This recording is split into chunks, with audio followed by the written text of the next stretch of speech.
House Speaker Paul Ryan is lashing out at Secretary of State John Kerry, saying he's a, quote, shill for Iran.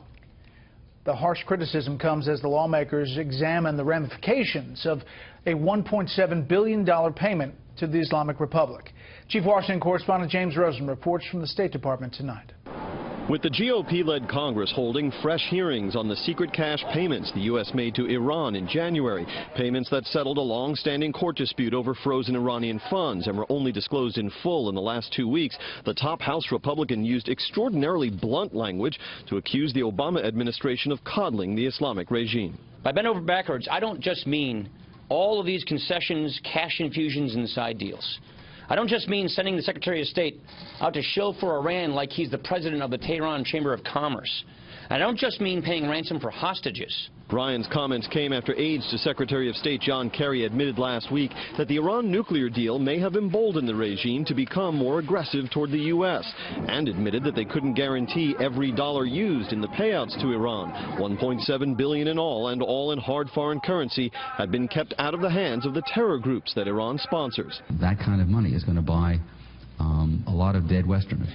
And I think that we ought to examine why the payment was made in that form. At the same hearing of a Senate banking subcommittee, a former aide to Secretary of State Condoleezza Rice told lawmakers the payments did not amount to ransom and reflected a long-standing bipartisan approach.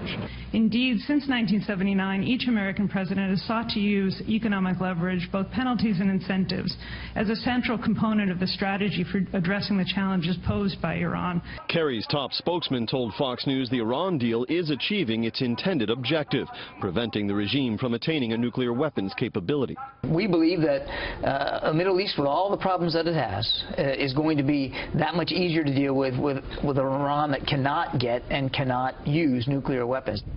Asked about Speaker Ryan's comment about Secretary Kerry shilling for the Iranians, Admiral Kirby told me in an email just minutes ago, "We stand by the strength of the Iran deal, our efforts to bring our citizens home, and the pressure we will continue to apply to state sponsors of terrorism," unquote.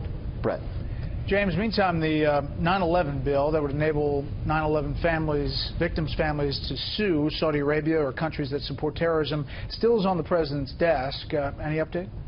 Well, he's got until Friday night at midnight to veto it. If he fails to act, the president will then ensure that the measure becomes law. The White House has signaled that the president intends to veto it. He was probably waiting until members of Congress left town, but that seems unlikely. So we expect the veto to go forward sometime by Friday.